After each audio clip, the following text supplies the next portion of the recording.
So we do very fast signal processing because here is the signal processing steps. Okay. We convert the raw intensity to optical density. Then it's possible to remove some bad channels from the data. It's Bad possible channels. to correct data in terms of the influence of the movement artifacts. There is a filtration, similar like in EEG. There is also a way how we can regress the signal from the superficial layers of the head, like physiological noise. And then we can correct the signal according to the age of the participants. If you want to, we compare the child and some seniors. We need to correct data in terms of the properties of the hemodynamic response, so it's possible also. And now let's check the propagation. Okay. We compare the two conditions. The first condition is the visual stimulation. Okay. And now it will be the second condition is the rest. Okay. And That's in the beginning. And same for HBR, and we will check the. We will check the.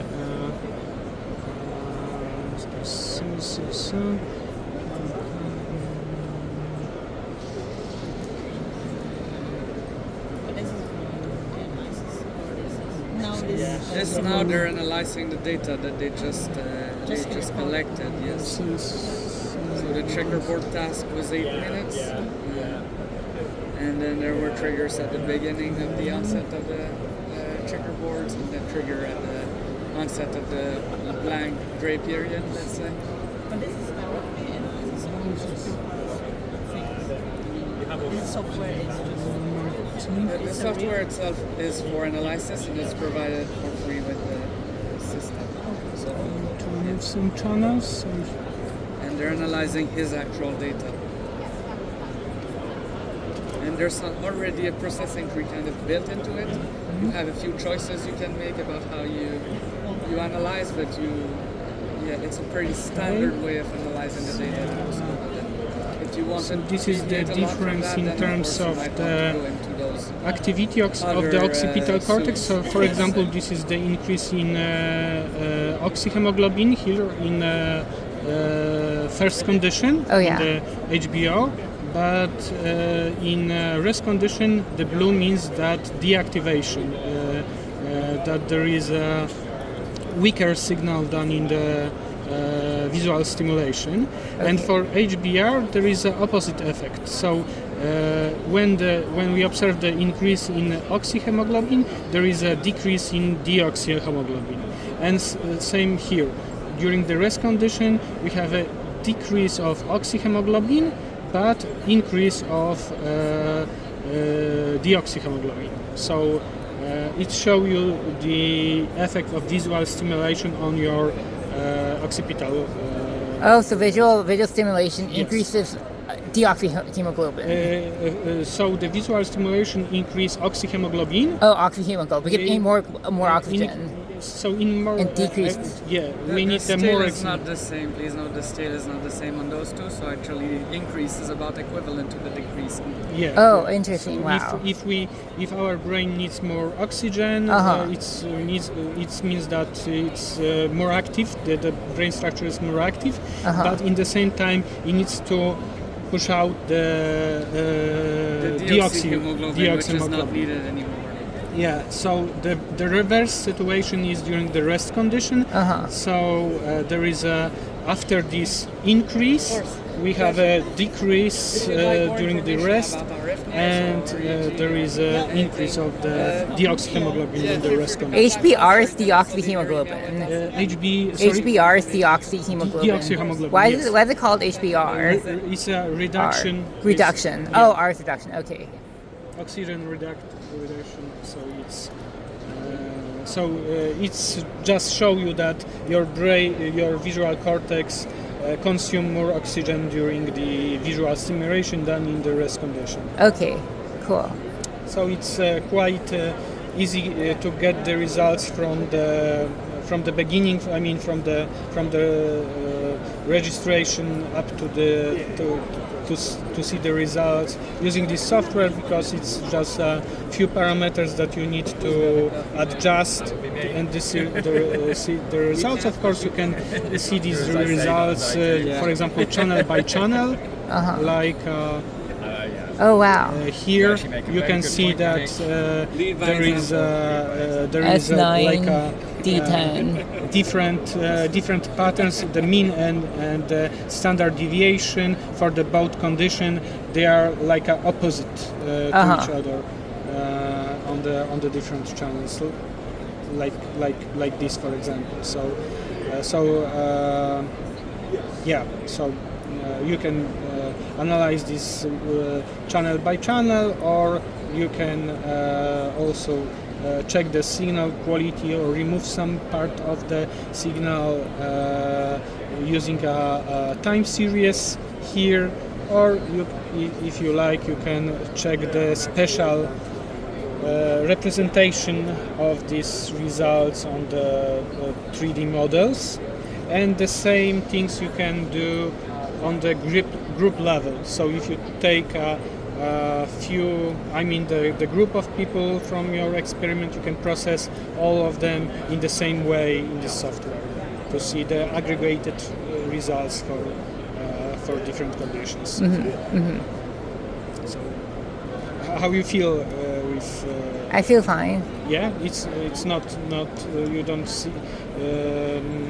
Experience any pressure? No, not really. Okay. So the good things here is also that you can put the EEG together with FNIRS in the one cup, so you can collect the both type of data in the same time.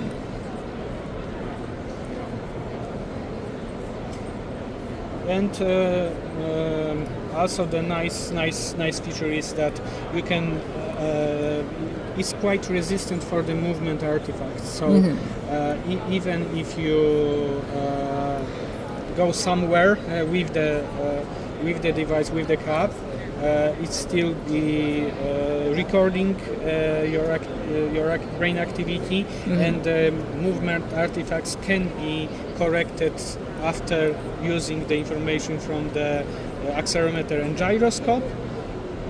And still the difference between the artifacts produced by the movement and the signals from the brain is much more, distinctive than in EEG. Because in EEG the muscle activity and the brain activity have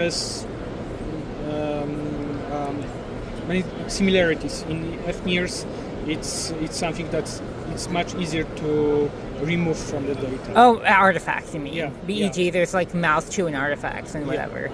Darius, I'm going for lunch. I just need Okay. a bag here. Okay. Thank you so much for letting me try this. Wow, this is interesting. Okay. So this is a graph 3D of Yeah. So now you see, deoxyhemo. now it's in the real time.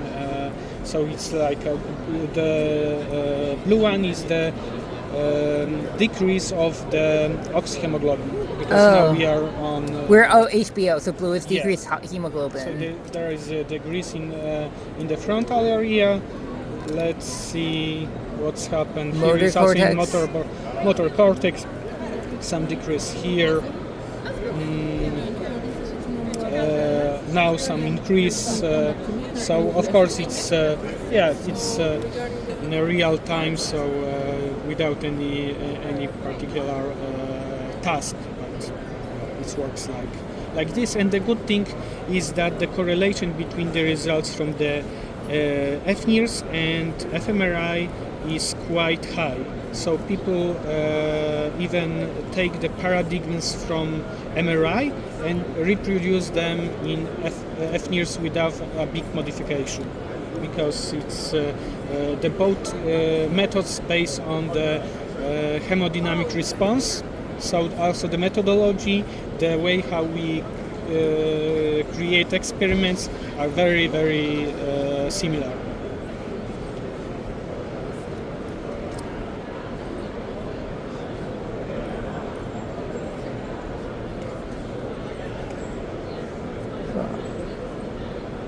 So also for the neurofeedback, I don't know if you attending our demo today? Or? Oh, the one's demo today? Yeah. And one? There was at 11. Oh, 11. I was not here at 11. Okay, so we present the neurofeedback in VR environment. Oh, so holy shit. This data can be sent using the lab streaming layer into the VR environment, so also some visualization like to control something or present something in form of the 3D visualization is possible. And because it's much more resistance for the movement artifacts than in EEG, for the VR it's nice feature because in the VR you move a lot. So. Oh yeah.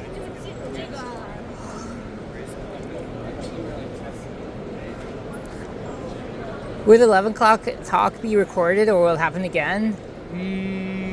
So tomorrow there will be other demo EEG together with FNIRS. Okay, cool. Yeah, so tomorrow there will be another demo. Okay, thanks so